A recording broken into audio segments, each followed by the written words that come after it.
মাহমৰাৰ গৰৈমাৰী ষ্টেডিয়ামত আন্তঃজিলা ছিনিয়ৰ মহিলা হকী আৰম্ভ। উপস্থিত মন্ত্ৰী যোগেন মোহন, অসম হকীৰ সম্পাদক তপন দাস। উদ্বোধনী মেচত চৰাইদেউৰ জয়লাভ। অসম হকী সন্থাৰ তত্বাৱধানত চৰাইদেউ জিলাৰ মাহমৰা ক্ৰীড়া সন্থাৰ উদ্যোগত আৰম্ভ হৈছে 14 সংখ্যক ছিনিয়ৰ আন্তঃজিলা মহিলাৰ হকী চেম্পিয়নশ্বিপ। মঙলবাৰে প্ৰতিযোগিতাখন উদ্বোধন কৰে অসম চৰকাৰৰ ৰাজহ মন্ত্ৰী যোগেন মোহনে।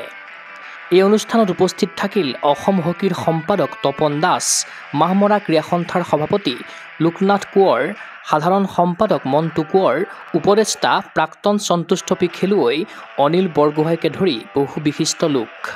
ভাষণ প্ৰসংগত বিশিষ্ট হকী সংগঠক তপন দাসে মাহমৰাৰ দৰে অঞ্চলত ফ্লাডলাইটযুক্ত আকৰ্ষণীয় ষ্টেডিয়াম দেখি অভিভূত হৈ পৰে আৰু ভৱিষ্যতে গৰৈমাৰী ষ্টেডিয়ামত ৰাজ্যিক পৰ্যায়ৰ প্ৰতিযোগিতা আয়োজন কৰিবলৈ আগ্ৰহ প্ৰকাশ কৰে।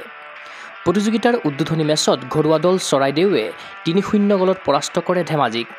গলকেইটা দিয়ে লক্ষীমণি কৰ্মকাৰ, পূজা গোৱালা আৰু বেগম আখতাৰ জাহানে। আনবোৰ মেচৰ ভিতৰত শিৱসাগৰে তিনিচুকীয়াক ৩-১, বঙাইগাঁৱে হোজাইক ২-০, শদিয়াই হাইলাকান্দিক ৩-১, গুৱাহাটীয়ে তেজপুৰক ১-০ আৰু নগাঁৱে লখিমপুৰক ৫-০ গলৰ ব্যৱধানত পৰাস্ত কৰে।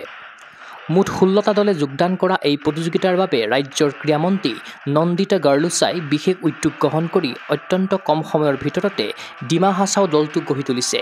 ইফালে অহা ৩০ মে' শুক্ৰবাৰে বঁটা বিতৰণী অনুষ্ঠানত সাংসদ তপন কুমাৰ গগৈ, মন্ত্ৰী যোগেন মোহন, ছাত্ৰ আৰু যুৱ কল্যাণ উপদেষ্টা পৰিষদৰ সদস্য সচিব তথা অসম এথলেটিক্স সন্থাৰ সম্পাদক গীতাৰ্থ গোস্বামী, ক্ৰীড়া সঞ্চালক প্ৰদীপ টিমুং উপস্থিত থকাৰ কথা।